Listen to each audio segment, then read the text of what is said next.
Well, that was unexpected. This is a JVC L-E3 fully automatic direct drive turntable. I've had this kicking around in my workshop for a while now. I bought it at a car boot sale last summer, and if it works, I'd like to pass it on to one of my sons to actually use. As you can see, this only cost me £10, which I thought was a really good price. Even better, it's a linear tracking turntable. Unlike conventional turntables which swing the tone arm over the record, linear tracking ones move the whole tone arm at right angles to the groove, which is intended to improve the tracking. The seller told me it worked, but I wasn't able to actually test it before I bought it.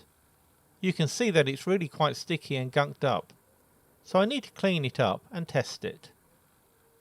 Please note, this isn't a tutorial, it's just for viewing entertainment, and I can't take any responsibility for anything you do.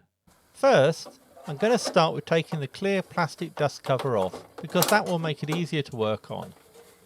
Now, I am going to clean it up, but I thought before I do so, I am going to give it a bit of a power on test, and see if it actually works. I'm going to use this RCD unit when I plug it in. I always use one of these when testing electrical equipment, as it can help protect from electrical shock. So power on and it comes to life. The red light at the front is for the stroboscopic mechanism, to make sure the platter is turning at the right speed. The light at the back is part of the automatic record size detector. The tone arm is held in position by a clip. Let's try playing a record.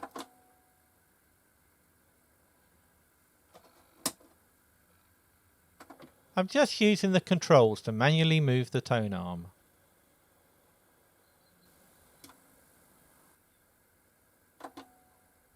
The linear tracking mechanism is supposed to move the arm smoothly, but it is a bit uneven at times.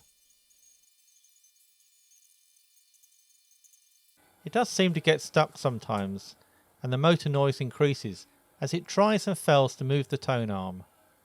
The tone arm just keeps twisting more to the left, and if I let it, will eventually pop out of the groove and scratch the record. Just look at how much the tone arm swings back to the right when it is lifted here.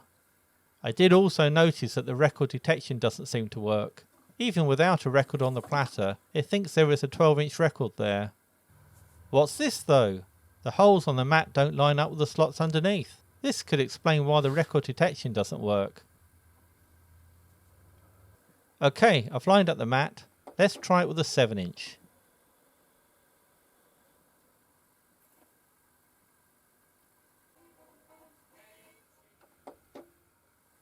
Seem to detect that just fine.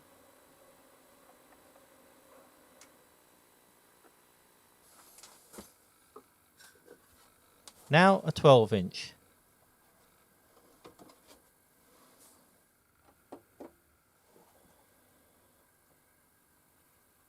That's good too. Can it cope with no record on the platter though? Yes, it starts then stops without moving the tone arm to the record. For cleaning, I'm just using a very slightly damp microfiber cloth. I don't want any water going inside, and it cleans up nicely. Looks like I need to get inside to look at the linear tracking mechanism. This is not a tutorial, so I'm not going to show opening it up or anything. I am of course unplugging it first. Electricity can easily kill, so please don't attempt to work on any equipment unless you have the required skills and experience. I cannot take responsibility for your actions. The linear tracking mechanism is driven by this little motor through a worm drive. The motor connects to the worm drive via a rubber belt. Nothing is obviously wrong, but the grease feels a little sticky, so I'm cleaning off as much as I can, and then applying some fresh stuff. I think the belt is slipping.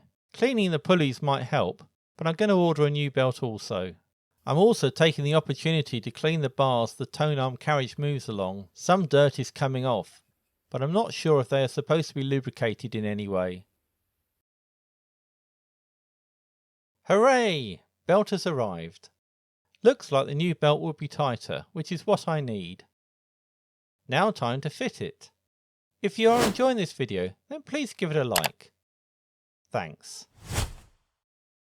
So I need to remove this pulley to get at the belt.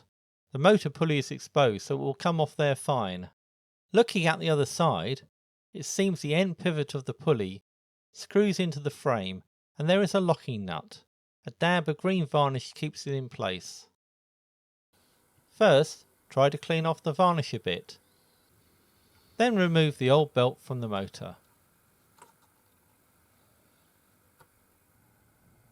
And loosen off that nut.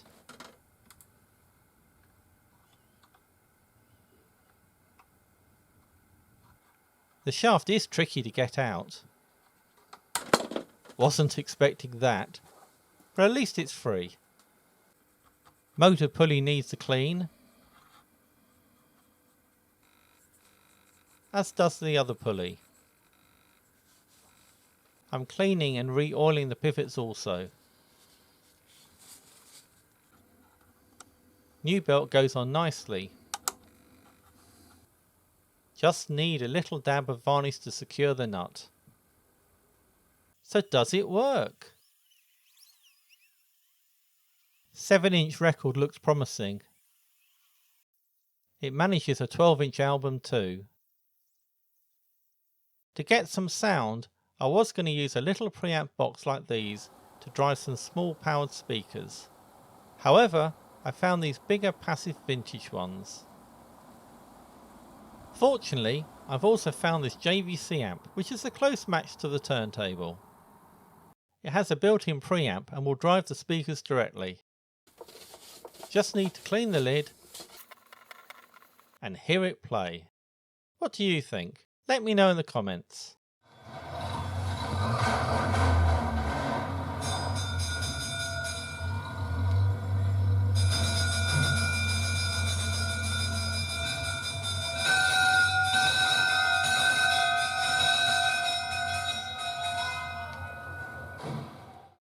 If you have enjoyed this video, then how about this one?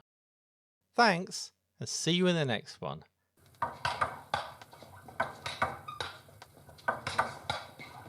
Oh, 18, 19.